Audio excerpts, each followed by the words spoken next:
On nomme habituellement cette technique examen des 4 points, en parlant de points. Mais en fait, il s'agit pour chaque territoire examiné d'étudier un segment de membre. Le patient doit être jambes nues. On peut protéger les sous-vêtements du patient par un tissu jetable placé en bavette. Placez-vous confortablement au plus proche de la région à examiner et veillez à installer l'échographe dans la position la plus ergonomique pour vous. La sonde linéaire est la plus utilisée pour cet examen.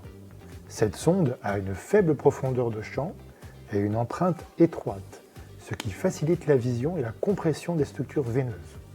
La sonde convexe est parfois utile pour mieux visualiser les veines profondes en cas de volume de cuisse important, de faible échogénicité des tissus ou pour examiner plus aisément la partie distale profonde de la veine fémorale en arrivant près du genou, et aussi pour examiner les veines abdominopelviennes.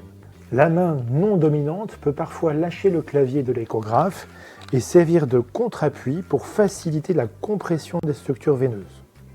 Étudiez systématiquement le côté contralatéral au symptôme. En cas de thrombose diagnostiquée, un examen en coupe longitudinale permet de la visualiser perpendiculairement, d'apprécier la hauteur de la thrombose, la distance par rapport aux jonctions saphéno-fémorales ou saphénopoplitées et la mobilité de sa partie céphalique. Une compression satisfaisante doit aboutir à l'image à une disparition totale de la lumière veineuse ou un début de compression de l'artère adjacente.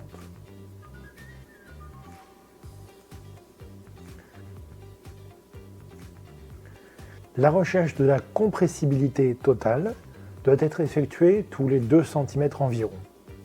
Je visualise sans compression, je comprime, je lâche la compression, je me déplace de 2 cm, je visualise, je comprime, je lâche, je me déplace, etc.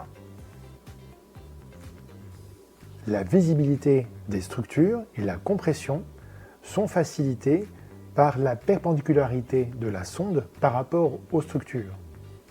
Ici, je perds de la perpendicularité par rapport aux structures.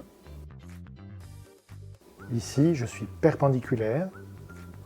Tout est facilité. Idéalement, on doit enregistrer à chaque segment significatif étudié une image double avec et sans compression.